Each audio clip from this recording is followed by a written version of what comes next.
We shift our focus now to Group 1 racing in Japan across the weekend. This Sunday, Tokyo Racecourse playing host to the Group 1 Yasuda Kinen, in which there will be two Hong Kong trained horses lining up, Helene Spirit and Glorious Days. Yeah, two very, very good racehorses, aren't they? And like Glorious Days has been a standard bearer for a long time. And Helene Spirit, of course, is second to Dan Excel. That form has been franked in many respects, and he's gone up 18 pounds in the rating, so he deserves his chance in the big race. Helene Spirit's an interesting runner. He ran out of his skin in the Champions Mile recently, didn't he? He did, yeah. It was on this day, on the day of the Champions Mile. It was very much a leader's track and also to be on the rails. And they went good time here as well, very fast as well. Matt Chadwick just unable to hold off Dan Excel the last little bit. Dan Excel, as David said, has sort of held up the form a little bit in Singapore when Military Attack just won by 6 lengths. He's won by 3 lengths, but it could have been 6 or 7. He was second. Questionable form, really, but the rest had been behind him. But I'd be, you know, Casper's done a great job with Helene Spirit. This time last year, he was able to come out of a Class 2 win in Happy Valley. Now he's been a Group 1 placed, a Group 3 winner on New Year's Day. I think he's done his job. I don't think he'd be good enough there on Sunday, though. Well, let's hear what his trainer Casper Founds has to say about that. He's arrived in good order, Clint. Yeah, had a good trip down and settled in really well. Seems to be enjoying it down there. Your assistant and future trainer Chris So's been over there with him. Happy with the way he's worked and all that? Yeah, great experience for Chris this trip. You know, prior to him getting his license. No, he's very happy. He's riding the horse every day, and you know, horse has settled in well, like I said, and yeah, I couldn't be happier. Obviously, his last run was a massive effort. You thought he'd run well on the day, though. You spoke to Joe McKinnon at the races, and you suggested he'd be a good long shot chance. Yeah, exactly. I mean, he just keeps to be sort of improving every time in. You know, each race he sort of improves, and obviously now it's going to be tough for us in Japan because it's always been a strong race at the end of the season, but. You know, he deserves his crack at it, you know, so it'll be interesting to see how he goes there. But again, I'm sure once he comes back in and next season, he might just take another step and mix it with the big boys on a serious note. Well, you've got to be in it to win it, don't you? Yeah, that's right. Casper's saying there as well that he, you know, is a horse who's made that steady improvement and could be, you know, maintain his role as a Group 1 horse in Hong Kong next term.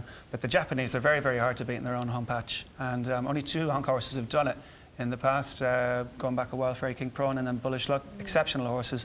Not quite sure if these guys are quite up to that. And here we see Glorious Days. Yes, he's the other representative from Hong Kong, Glorious Days from the John Size team. We're looking here at his win back in January in the Stewards Cup.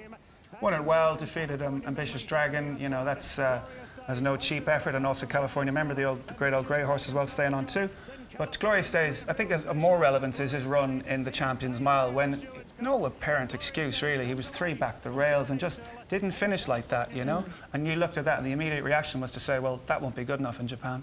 Now, John Size, he has said the horse has travelled well, settled in and so on, but they're just hard to beat, the Japanese horses, and he would need to be peaking, and I'm not sure if he can sort of take that peak twice in the season, you know? Yeah, the likes of Lord Kanaloa, who's, you know, going to be towards the top of the market for this, despite the fact that he hasn't run over a mile since January of 2011. You can bet they'll have him spot on for this. He's very, very good. I mean, when he won the Longines Sprint, he looked as good as they said he was, and it'll be no surprise if he doesn't go very, very close. Yeah, Lord Kanaloa here we're looking at now. He's a superstar not only in his home country but elsewhere as well. A great racehorse. I mean, he's very hard to beat Hong Kong horses in the Hong Kong Sprint as well, and he did it really, really decisively.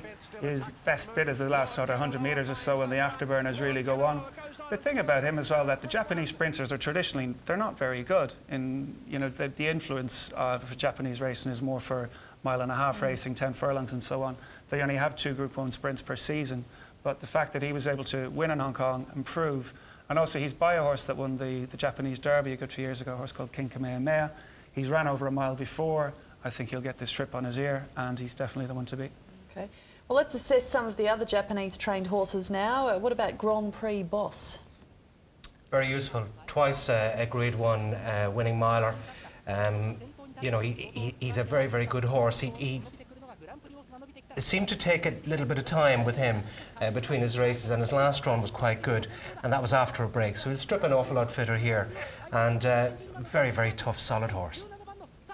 Yeah, the horse that runs third there as well, I've got him in the tips for Sunday, a horse called Dan and Shark. I think he'd sort of be able to fill in similar sort of role, third or fourth or so. But yeah, there's several chances in the race. Also another one that we saw called Sadamu Patek, he's not the worst either. Well, he's incredible, isn't he? He's won over 1,600 metres and 3,000 metres. Like, that's very, very versatile. Yeah, true. And Dewa Maggiore, a recent 1,400 metre race winner. Yeah, that's right, and that's a very good prep for this Yasuda Kinen too. This is the Kia High Spring Cup, and staying out this extra distance won't be a problem, and he's progressive. So as you can see, like that's him there, and they're finishing off from midfield to get up.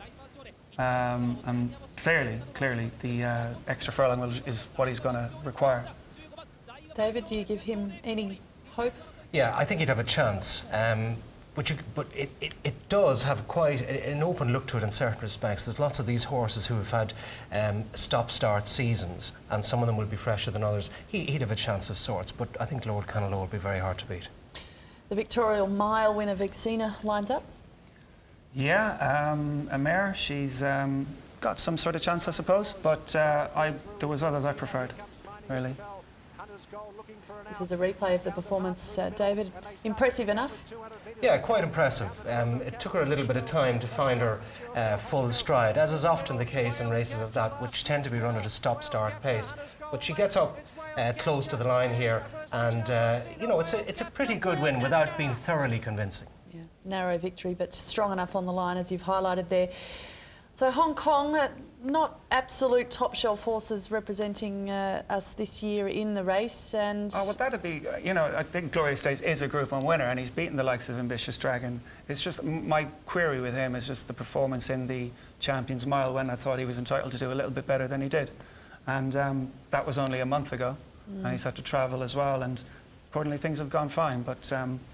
But they're not of the ilk of the Bullish Lux and I don't think so, just a fraction beneath those. John Size has done well in this race in the past. He really likes it over in Japan. It's a lovely quiet setup where they're allowed to do their own thing on the Tokyo racecourse, and John he's been over there before with Armada, who was his best runner in 2008. He was second of the 18 starters.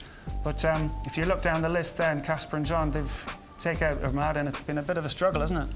Has it what? Armada, easily the best performance from the John Size team, and well, Casper's horses have generally finished down the track there, even Lucky 9, who's been a superstar elsewhere. Yeah, true. That was at the end of a hard season for him. The time Armada, where I ran second as well, he was beaten 3.5 lengths by a super mare. She was called Vodka. She was able to win the Japan Cup as well. She was a real freak. But like I say, these Japanese, they're very, very hard. The other thing, Jeremy, as well, when you're looking at what would appear to be a relatively poor record for Hong Kong runners there, it is at the end of quite a long season here, and you know, some of them had some pretty arduous toils, and it just might be catching up on a few of them when they go for a race of this nature. With the travelling, as you say, it's never easy. Travelling, and also the weather over there this time of year would be very, very hot too. Obviously horses are used to that here too, but it's just another thing you have to deal with on top. It's interesting looking at those stats. You wonder how much, well, I think you know how much that must play on the trainers' minds as well in their preparation for these races. And given that they've had a frustrating record over in Japan, I'm sure over time they've developed a renewed desire to win races there, but also maybe change their focus and the way they prepare their horses for these races. You may well have to, or you may well see in the coming seasons that trainers will adopt a more proactive approach to a race of this nature. But the problem you would have is you would have to forsake some very, very big prizes here, and that's not always easy to do, to placate owners and to miss certain races in order to target this. Whilst it's a very valuable prize, and people like to see their horses racing and would find it hard to be told, well, we're just going to take it easy with this horse for 6 or 8 weeks because we're going to head overseas with him. Yeah, I don't think that there's a certain programme that these horses will always go for. They'll go for the Hong Kong Mile, the Stewart's Cup, then the 7th, the Queen's Silver Jubilee, Champions Mile and this race is there, and it's just if the horse is sound and fit, they will always take it on. I'm sure, though, local owners will develop a stronger desire in years to come to win races outside of Hong Kong, and I'm sure the recent performances of Military Attack and Lucky 9 in Singapore will inspire them more to take their horses away. Well, they're huge performances. I mean, that was like a historic day at Singapore. It was just terrific. And going back to even the Dubai World Cup meeting, both the sprinters covered themselves in glory that day. The likes of Joy and Fun, who's in the latter stages of his career, ran a fantastic race, and it really brought Hong Kong racing to the forefront of international affairs. All right, so can Hong Kong win this year's edition of the Yasuda Kinen? I think Glorious Days will run well, and I think John Size can have a horse who's performing well and run maybe second again, but Lord Kanaloa is blatantly for me the one to beat. After that, Dun and Shark and A Shin top. Yeah, and I'm with Lord Kanaloa, the same as Jerry. I like Grand Prix Boss. Sadamu Patek is an amazing horse because he's so versatile, and I think he'll inspire on the back of Dan Excel's good run recently. The fact that he's climbing up through the ratings, I appreciate he's going to find it difficult to win, but I think he could be on their coattails at the very least. Worth touching upon as well that Glorious Days has drawn 6, which is quite a good gate as well. Helene Spirit's at an 11. A wide draw there is not good at all. Okay. Well, we've had to blow a bit of dust off the history books of the Yasuda Kinen to find the last Hong Kong trained winner, and that was Bullish Luck way back in 2006 for Brett Preble and Tony Cruz. Bullish Luck moving forward, the company now taking off his Joyful Winner and back on the fence moving there. It's Bullish Luck, but got knocked sideways there by Incentive Guy. Bullish Luck puts his head in front and Joyful Winner.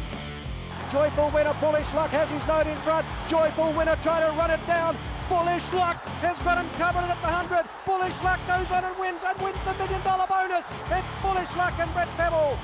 It's a Hong Kong win. Bullish Luck